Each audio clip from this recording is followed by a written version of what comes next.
मलाई अनब्लक गर्न मिल्छ? मैले तिमीलाई फेसबुकबाट मात्रै होइन कुशल, मेरो मनबाट पनि ब्लक गरिसके। अबदेखि मलाई तिम्रो यो अनुहार कहिले पनि नदेऊ।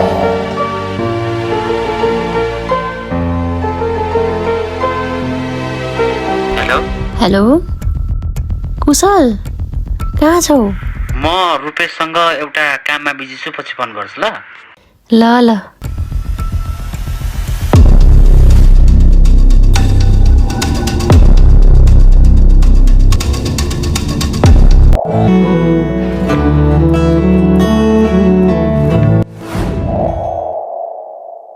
ल बेबी, गएको ल।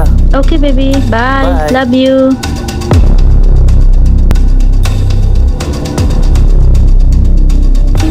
तिमी त त्यही केटी होइन कुशलको हात समाएर हिँड्ने? हुँदा हुँदा अहिले त अर्कै बोयफ्रेन्ड बनाएछौ त। के हो, यति चाँडै कुशलबाट मन भरियो? के जादु गर्यो तिमीले यस्तो? मुख सम्हालेर बोल्नुस् तपाईँ। तपाईँलाई थाहा छ सत्य कुरा के हो? कुशललाई ब्रेन ट्युमर भएको थियो।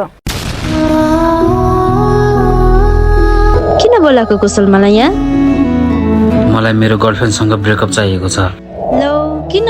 मैले उसलाई मेरो रोगको बारेमा भन्यो भने पनि उसले मसँग बिहे गर्न तयार हुन्छ। म यो अवस्थामा उसँग बिहे गरेर उसलाई जिन्दगीभरि दुःख दिन सक्दिनँ। त्यही भएर म चाहन्छु कि उसले मलाई ब्रेकअप दियोस्। रिलेसनमा हुँदाखेरि एकअर्काको 1000 गल्ती पनि माफ गरिन्छ, तर एउटा गल्ती मात्रै माफ गर्न सकिँदैन, त्यो हो cheating.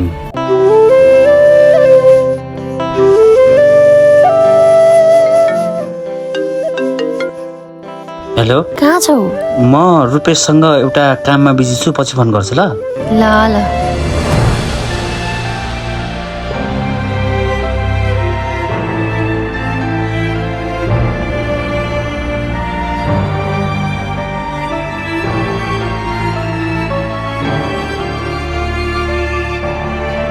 Sorry, the phone that you have dialed is switched off. Rupesh, hello Rupesh, तिमी कहाँ छौ? अनि त्यसपछि कुशललाई मैले कतिचोटि फोन गरिसकेँ, उसको त फोन पनि स्विच अफ छ। कुशल कहाँ छ रुपेश? कुशल अहिले यो दुनियाँमा छैन।